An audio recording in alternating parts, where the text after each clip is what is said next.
আপনাকে জনগণের হয়ে আপনি আজকে এই আয়োজনের জন্য আমরা আসলে আজকে এখানে আসতে চাইনি। আমরা 18 কোটি মানুষকে ইন্টারনেট দেওয়ার জন্য আমাদের জন্ম প্রেস ক্লাবের সামনে দাঁড়িয়ে সাংবাদিকদের সামনে কথা বলা নয়। আমরা বাংলাদেশের 18 কোটি মানুষ এই ইন্টারনেট ভোটের সেবা দিচ্ছে প্রতিদিন।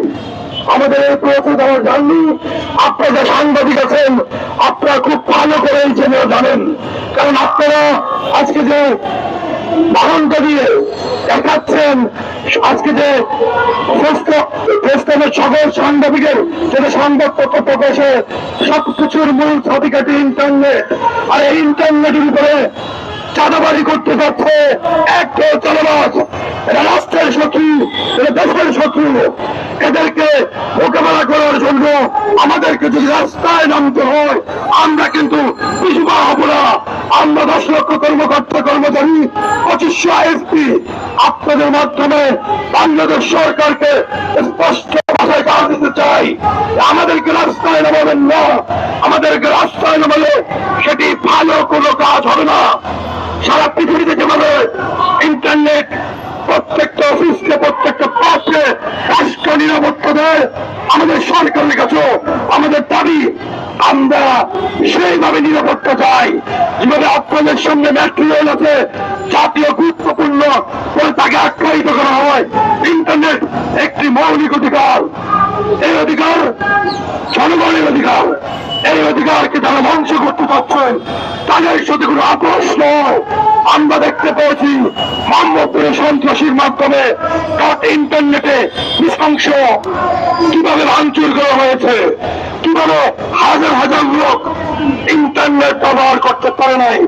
দুটো বাচ্চা কেঁদে কেঁদে বলেছে সে অস্ট্রেলিয়াতে তার সেদিন পরীক্ষা দিতে পারে নাই।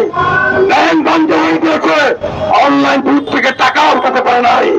আপনাদের যারা ওইখানে সাংবাদিক ছিলেন, আপনারা সেদিন সিরিজ গুলো দিতে পারেন নাই পত্রিকার মাধ্যমে। এভাবে কি চলতে দেওয়া যায়?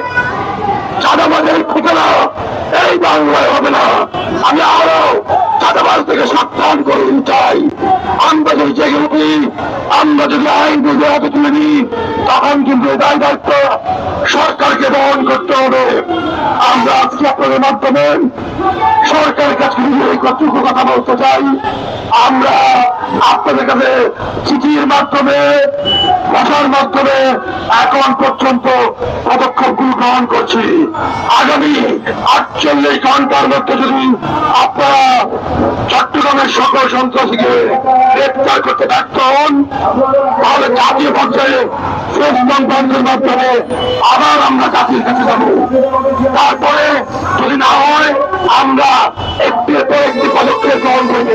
এই সমস্ত কিছু আমাদের সভাপতি তার বক্তব্য বলে যাবে।